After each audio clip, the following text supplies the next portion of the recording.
susunod na programa ay rated PG. Patnubay at gabay ng magulang ay kailangan sa mga batang manonood.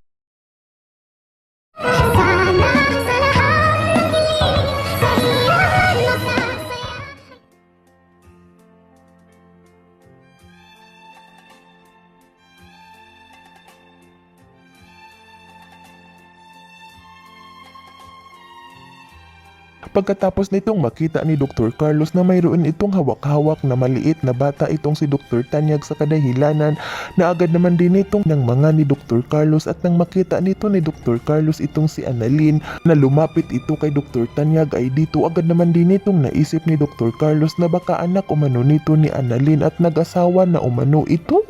Ngunit hindi nito maalis-alis sa isipan ni Dr. Carlos kung tama ba umano ang kanyang hinala, kung anak nga ba umano ito ni Annalyn at kung paano umano, kung anak umano nito ni Lynette at ni Dr. Tanyag.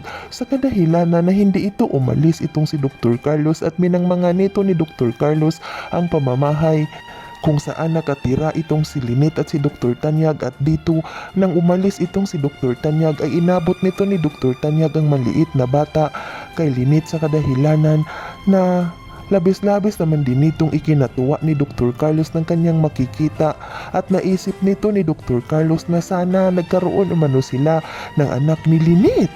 At dito dahan-dahan itong nilapitan ni Dr. Carlos ang mag-inang at habang pinagmamasdan nito ni Dr. Carlos itong si Lynette na may hawak-hawak itong bata ay agad naman din itong naisip ni Dr. Carlos ang kanyang anak na itong si Zoe na sana nag-asawa na rin umano ito para magkaroon din umano ito ng apo itong si Dr. Carlos at dito hindi ito nakuntinto itong si Dr. Carlos. Dahan-dahan itong nilapitan ni Dr. Carlos itong si Lynette habang karga-karga nito ni Lynette ang maliit na bata, ngunit ikinagulat nito ni Dr. Carlos ng kanyang malapitan nang magsalita itong si Annalyn na mana umano nito ni Annalyn ang kanyang kapatid. Kadahilanan na agad naman din itong nakapag-isip itong si Dr. Carlos na hindi pala umano nito anak ni Annalyn ang kanyang nakikitang maliit na bata na karga-karga ni Dr. Tanyag, kundi anak pala umano ito ni Lynette at magkapatid ni Annalyn. At dito agad naman din itong inisip ni Dr. Carlos na ang bilis naman umano ng mga pangyayari na nagkaroon umano sila agad